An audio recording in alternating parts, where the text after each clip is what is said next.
우리 지난 한 주간 주의 은혜 가운데 평안하셨습니까? 우리의 머리털까지 세신 바 되신 하나님, 세밀한 손길로 우리의 모든 삶을 인도하시고 또 지켜주셔서 12월 마지막 한 달을 보내고 있습니다. 걸음걸음이 하나님의 인도하심인 줄 알고 남은 기간도 주님의 도우심 가운데 승리할 수 있는 기쁨이 충만한 한 해 또 복된 여러분 되시기를 주님의 이름으로 축복합니다. 아멘. 대림절은 그리스도의 오심을 마음속 깊이 준비하는 기간입니다.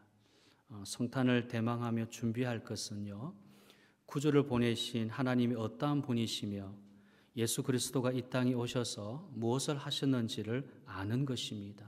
그래서 대림절은 구주를 무조건 기다리는 것이 아니라 하나님 아버지와 그 아들에 관하여 깊이 알아가는 절기라고 할 수 있습니다.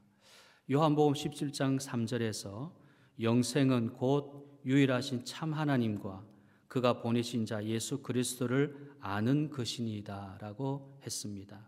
영생, 곧 영원한 생명이 하나님에 대한 지식이 어떤 것인지에 달렸다는 것입니다. 그래서 대림절은 예수님 이루신 영생과 구원의 확신을 견고하게 하는 절기입니다. 하나님을 알아야 한다는 것은 그분이 우리를 얼마나 사랑하는지를 아는 것과 같습니다. 하나님이 곧 사랑이시기 때문입니다. 요한일서 4장 16절, 하나님이 우리를 사랑하시는 사랑을 우리가 알고 믿었노니 하나님은 사랑이시라. 사랑 안에 거하는 자는 하나님 안에 거하고 하나님도 그의 안에 거하시느니라. 아멘. 그래서 대림절은 하나님 사랑을 알고 그 안에 거하는 절기가 되어야 됩니다. 무엇보다도 참된 복은 참 사랑이신 하나님을 만나고 하나님의 사랑의 대상이 되는 것입니다. 여러분, 우리가 하나님의 최고의 사랑이 되었다는 것을 무엇으로 알 수 있습니까? 바로 예수님이 이 땅에 오셨다는 것입니다.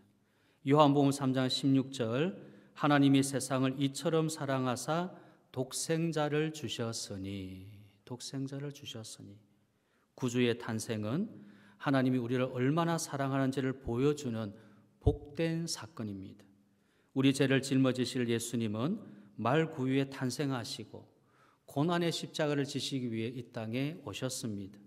자, 그 사랑에 우리는 어떻게 반응해야 합니까? 첫째는요, 사랑의 기반을 견고하게 해야 합니다. 사랑의 기반을 견고하게 해야 합니다.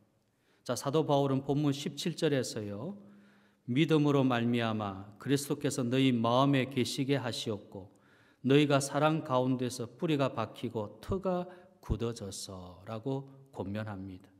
오랜 비바람을 견뎌낸 큰 나무를 생각해 보시기 바랍니다. 단단한 땅 속으로 깊게 뿌리를 내린 나무는 어떤 바람이 불어쳐도 넘어지지 않습니다. 예수님이 우리를 위해서 이 땅에 오셔서 고난을 당하신 유일한 동기는 사랑입니다. 구주가 베푸신 사랑의 특성은 견고성입니다. 그 사랑의 견고함 때문에 죽음의 고난도 이겨내시고 그 결과로 우리가 구원을 받은 것입니다. 예수님의 사랑은 적극적이거나 감정적인 사랑 아닙니다. 그 사랑은 우리를 향해 깊이 뿌리가 박히고 터가 굳어져서 흔들리지 않는 견고한 사랑입니다. 그래서 예수님은 그 누구도 끊을 수 없는 이 사랑의 견고한 줄로 연합하게 하십니다. 그 사랑은 영원한 것이죠. 사도 바울은 로마서 8장 35절부터 39절에 하나님 사랑의 견고성을 이렇게 말씀하고 있습니다. 얼마나 그 사랑이 견고한지 우리 한번 교독해 읽도록 하겠습니다. 35절 제가 먼저 읽겠습니다. 누가 우리를 그리스도의 사랑에서 끊으리요? 환난이나 공고나 박해나 기근이나 적신이나 위험이나 칼이랴.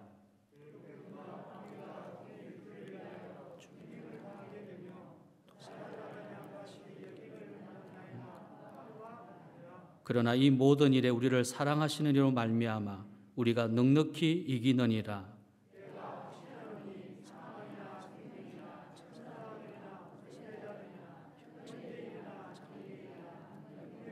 같이요. 높음이나 깊음이나 다른 어떤 피조물이라도 우리를 우리 주 그리스도 예수 안에 있는 하나님의 사랑에서 끊을 수 없으리라. 아멘. 여러분, 얼마나 사랑이 견고한지요. 이 세상의 어떤 것으로도 이 사랑을 끊을 수 없습니다. 현재 일도 그렇고 장래 일도 그렇습니다. 우리는 장래를 살아보지는 못합니다. 그러나 그 장래마저도 우리의 사랑을, 하나님의 사랑을 끊을 수 없다는 것입니다. 철학자이자 신학자인 토마스 아퀴나스는요, 이 비서인 레지날드 피페로노로부터 그 유명한 신학 대전의 질필을 왜 중단하느냐라고 하는 물음에 이렇게 말을 했습니다. 지금까지 쓴 모든 것은 내가 지금 깨달은 것에 비하면 지푸라기에 불과하다. 내가 아무리 좋은 글을 써도 내가 지금 깨닫고 있는 것에 비하면 지푸라기 아무것도 아니라고 했습니다. 전해진 바에 의하면 비전을 통해 주님이 그에게 이렇게 물으셨다고 합니다. 토마스, 너는 지금까지 나에 대해서 호의적으로 글을 썼다. 너가 받을 상금이 무엇이 되면 좋겠느냐? 그때 그는 다른 어떤 상금보다 주님 당신을 원합니다. 주님 당신을 원합니다라고 대답했다고 합니다. 하나님을 사랑하는 것이 성도의 힘입니다. 그런데 우리는 하나님을 사랑하는 것이 참 약하고요. 지식이나 감정에 치우치기 때문에 흔들리고 무력한 상태가 됩니다. 아가서 8장 6절 말씀은 사랑은 죽음같이 강하고 견고하다고 말씀합니다. 예수님은 십자가에서 하나님의 사랑을 완성해 주셨습니다. 자식을 향한 부모의 사랑은 견고한 것이기에 죽을 때까지 염려하고 돌보는 것 아니겠습니까? 우리 예수님도요, 우리를 위해 어떤 고난도 이겨내시고 그 사랑을 보여주셨습니다. 그러므로 하나님 사랑을 확신하고 견고한 사랑의 힘으로 이 세상에 힘있고 영향력 있는 성도 되기를 바랍니다. 교회를 섬기는 일은 의무감이 아니라 사랑이 동기가 되어야 합니다. 마리아 예를 들어보겠습니다. 어느 날 마리아는 시몬의 집에서 예수님을 만났습니다. 그리고 예수님의 발에 향유를 아낌없이 부어드렸고 자신의 머리털로 정성껏 예수님의 발을 닦아드렸습니다.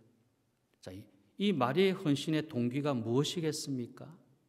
그것은 어떤 의무감이나 자신을 드러내는 허영심이나 세상의 복을 받기 위한 차원이 아니었습니다. 큰 죄를 지은 자신을 용서하시고 손을 잡아 이렇게 세워주신 예수님에 대한 사랑이 헌신으로 이어진 것입니다. 예수님은요, 이 여인의 사랑의 동기를 보셨습니다. 요한복음 7장 47절입니다. 이러므로 내가 네게 말하노니 그의 많은 죄가 사하여졌도다. 이는 그의 사랑함이 많음이라. 사함을 받은 일이 적은 자는 적게 사랑하느니라. 그 여인에게서 사랑이 많다는 것을 보셨습니다. 그녀의 헌신은 구원의 은혜가 흘러넘치는 사랑으로 표현된 겁니다. 이것이 견고한 사랑에 기초한 헌신입니다. 우리가 드림절 기간을 보내고 있는데요. 이 드림절 기간을 통해 예수님이 우리를 위해서 행하신 사랑을 깨닫고 그 깊은 사랑을 다시 한번 배우기를 바랍니다. 마가복음 10장 45절에 보면 인자가 온 것은 섬김을 받으려 함이 아니라 도리어 섬기려 하고 자기 목숨을 많은 사람의 대속물로 주려 함이니라. 예수는 우리를 향한 불타는 사랑 때문에 이 땅에 오셨고 우리를 섬기셨고 십자가를 지셨습니다.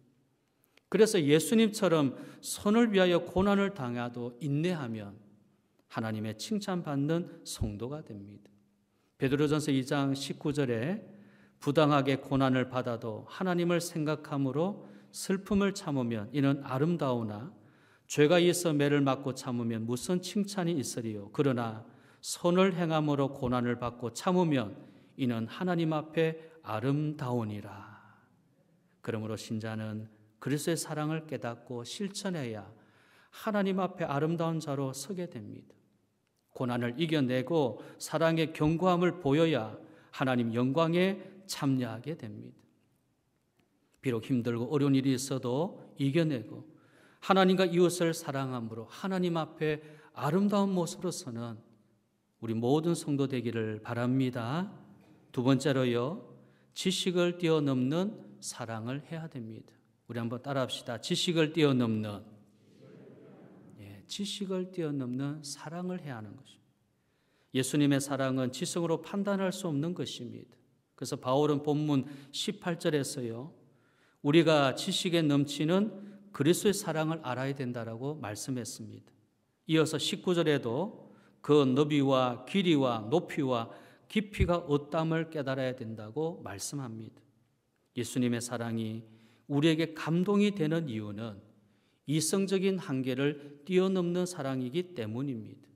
그래서 예수님의 사랑의 분량을 알수록 사람들은 감격하게 되지요. 그러므로 지금 우리들은 하나님과 이웃을 향해서 넘치는 사랑을 가지고 있는지 겸허하게 돌아봐야 됩니다. 우리의 믿음은 지식에 머무는 것이 아니라 넘치는 사랑으로 표현돼야 되는 겁니다. 그래서 사도 바울은 고린도전서 8장 1절에서요, 지식은 교만하게 만들고 사랑은 덕을 세운다라고 말씀했습니다. 여러분, 우리의 믿음에 대한 지식에 만족하지 말고요, 사랑으로 덕을 쌓아나가는 복된 삶이 되기를 바랍니다. 사랑보다 지식이 앞서면 어떻게 되겠습니까? 싸움과 다툼과 원망으로 분열하는 교회가 될 것입니다.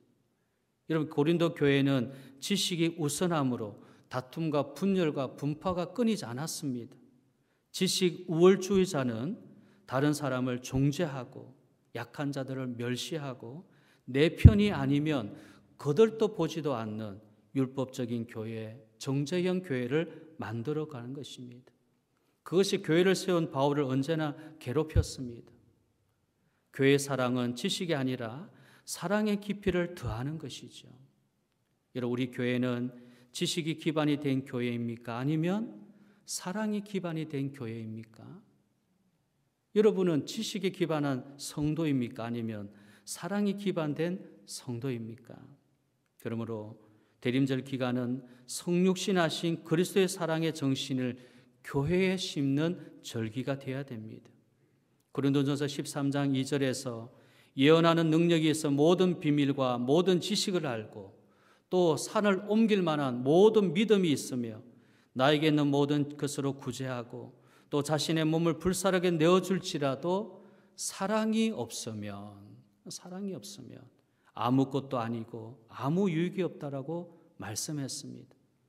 그리고 4절부터 7절 말씀에 사랑은 오래 참고 사랑은 온유하며 시기하지 아니하며 사랑은 자랑하지 아니하며 교만하지 아니하며 무례히 행하지 아니하며 자기 유익을 구하지 아니하며 속내지 아니하며 악한 것을 생각하지 아니하며 불의를 기뻐하지 아니하며 진리와 함께 기뻐하고 모든 것을 참으며 모든 것을 믿으며 모든 것을 바라며 모든 것을 견디느니라.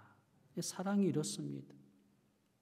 믿음으로 산다는 것은 사랑하며 산다는 것입니다. 지성이 사랑으로 바뀌어야 되는 것입니다. 나의 지식이 사랑으로 바뀌어져야 되는 것입니다. 하나님에 대한 사랑, 이웃에 대한 교회에 대한 사랑을 실천해야 됩니다. 지성을 넘는 사랑을 보여준 사람이 베드로입니다. 베드로는 밤새 물고기를 잡지 못하고 실망하고 있었을 때에 예수님이 그에게 깊은 데 그물을 던지라고 말씀하셨습니다. 누가복음 5장 5절에 베드로의 위대한 고백이 이렇게 기록되어 있습니다. 시몬이 대답하여 이르되 선생님, 우리들이 밤이 새도록 수고하였으되 잡은 것이 없지만은 말씀에 의지하여 내가 그물을 내리리다 하고 그 결과 만선의 기쁨으로 돌아가게 되었습니다. 말씀에 의지하여 그물을 내린 결과이지요. 여러분, 베드로가 예수님 말씀에 순종했다는 것이 그의 하나님에 대한 사랑의 깊이를 말해줍니다. 지성을 뛰어넘는 사랑은 말씀에 철저하게 순종합니다. 밤이 새도록 수고하고 잡은 것이 없지만 이것은 나의 지성이거든요. 나의 지식이거든요. 그러나 말씀에 의지하여 그물을 내리겠습니다. 그 결과 축복입니다. 여러분, 그렇습니다. 그리스도의 사랑으로 교회를 세우려면 하나님 명령하신 사랑의 법에 순종해야 됩니다. 여러분, 우리가 하나님을 사랑한다고 말하면서 하나님이 주신 말씀에 순종하지 않으면 그것은 사랑하는 것이 아닙니다. 예수님은 요한복음 14장 21절에 다음과 같이 말씀하셨습니다. 나의 계명을 지키는 자라야 나를 사랑하는 자니 나를 사랑하는 자는 내 아버지께 사랑을 받을 것이요 나도 그를 사랑하여 그에게 나를 나타내리라. 사랑하는 자가 왜 계명을 지켜야 합니까?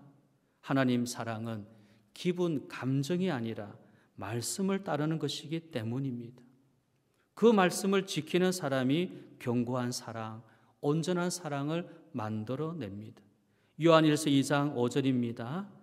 누구든지 그의 말씀을 지키는 자는 하나님의 사랑이 참으로 그 속에서 온전하게 되었나니 이로써 우리가 그의 안에 있는 줄을 아노라. 하나님 말씀 지킬 때, 말씀에 순종할 때 하나님 사랑이 우리 안에 온전하게 되어진다는 것입니다. 하나님 사랑이 우리 안에 온전하게 되어지면 여러분 얼마나 하겠습니까? 그 사랑이 온전해졌다면 여러분 얼마나 대단하고 놀라운 일이 일어나겠습니까? 말씀 사랑은 충동적인 사랑이 아닌 확실한 사랑을 선물합니다. 사랑은 언제나 진리와 함께 기뻐합니다. 말씀에 순종하는 변함없는 사랑으로 하나님과 가족과 이웃을 섬기시기를 바랍니다. 마지막 세 번째로는요, 영광된 교회를 사랑으로 세워가야 합니다. 자, 본문 20절, 21절인데요. 자, 우리 함께 읽도록 하겠습니다. 20절, 21절 시작. 우리 가운데서 역사하시는 능력대로 우리가 구하거나 생각하는 모든 것에 더 넘치도록 능히 하실 이에게 교회 안에서와 그리스도 예수 안에서 영광이 대대로 영원 무궁하기를 원하노라. 아멘. 자, 여기서 예수의 영광과 함께 교회의 영광을 말씀합니다. 교회는 하나님의 영광이 영원히 머무는 곳입니다. 하나님이 임재하시는 유일한 지상 기관이 교회입니다. 그래서 성도는 교회의 일원이 되었다는 영광이 무엇인지를 알아야 됩니다. 거룩한 교회로 불러주시고 그리스도의 몸된 지체됨이 우리의 영광이지요. 이런 교회는 무엇으로 세울 수 있습니까? 그리스도의 넘치는 사랑으로 영광된 교회를 세워나가야 합니다. 그리고 사랑의 견고한 틀을 가져야 됩니다. 사도 바울은 본문 17절에서요, 너희가 사랑 가운데서 뿌리가 박히고 터가 굳어졌어라고 말합니다. 여기 터가 굳어졌다는 말은 건물의 터, 기초를 의미하는데요. 교회와 성도는 그리스도의 사랑 가운데 견고한 터 위에 세워져야 한다는 말씀입니다. 교회의 기초, 성도 생활의 기초는 그리스도의 사랑입니다. 이 사랑의 견고함이 약하면요, 믿음이 약해지고 교회는 무너지는 겁니다. 모든 것이 그리스도의 사랑 안에 뿌리를 내리고 견고한 터 위에 세워져야 됩니다. 우리들의 모든 교제, 봉사, 헌신이 견고한 사랑의 터 위에 세워져야 주님 기뻐하시는 교회로, 영광스러운 교회로 부흥하고 성장하는 것입니다. 그러면 이처럼 영광스러운 교회를 세울 수 있는 힘이 어디에서 나오는 겁니까? 그 답은 예수님이십니다. 자, 본문 19절인데요. 그 너비와 길이와 높이와 깊이가 어떠함을 깨달아 하나님의 모든 충만하신 것으로 너에게 충만하게 하시기를 구하노라. 우리 가운데서 역사하시는 능력대로 우리가 구하거나 생각하는 모든 것에 더 넘치도 능히 하실 이가 우리와 함께 하신다는, 우리와 함께 하신다. 그분이 예수님이십니다. 케네스 보아는요, 예수께 우리 자신을 드리면 드릴수록 나의 유익을 넘어 다른 사람들의 유익을 구하는 더 큰 능력을 얻게 된다. 우리의 믿음, 소망 그리고 사랑은 신자들로 이루어진 몸의 생명을 통해 표현되고 양육되면서 공동체의 소유가 된다. 이런 말을 했습니다. 예수님께 우리 자신을 드리면 드릴수록 나의 유익을 넘어서 다른 사람들의 유익을 구하는 더 큰 능력을 내가 얻게 된다는 것입니다. 저는 나의 유익을 위해 살았는데 우리 자신을 자꾸 예수님께 드리니까 다른 사람의 유익을 위한 능력이 나에게 오더라는 것입니다. 우리의 믿음과 소망 그리고 사랑이 신잘들 이루어진 몸의 생명, 뭡니까? 교회의 생명을 통해 표현된다. 교회를 통해 표현되고 양육되어서 공동체의 소유가 되었었다. 교회의 소유가 되었다는, 하나님의 소유가 됐다는 것이죠. 그러므로 그리스도의 사랑으로 하는 교회에 대한 헌신은 자신의 유익뿐만 아니라 성도와 교회의 유익이 되게 합니다. 우리는 하나님을 사랑하는 것에서 우리가 멈추지 말고 이웃을 사랑하고 서로를 사랑함으로 아름다운 교회로 세워가야 할 것입니다. 이제 말씀을 마치려고 합니다. 성탄절이 다가오고 있습니다. 세상에서 그리스도 사랑을 충만하게 보여주는 교회가 됩시다. 우리가 세상에 보여줄 영향력은 오직 그리스도의 사랑뿐입니다. 그것만이 하나님 풍성한 사랑을 보여줄 수 있는 성도의 힘이고 능력인 것입니다. 다른 것의 능력이 아닙니다. 오늘 우리의 심령에 그리스도의 사랑이 충만하여서 진정 이 땅에 하나님의 나라가 이루어지고 주의 영광스러운 교회를 통해서 온 땅에 주의 복음이, 이 땅에 오신 예수 그리스도 또한 다시 오실 예수 그리스도의 복음이 전파되어지는 주님의 교회로 또 성도의 모임으로 귀하게 쓰임받기를 바랍니다.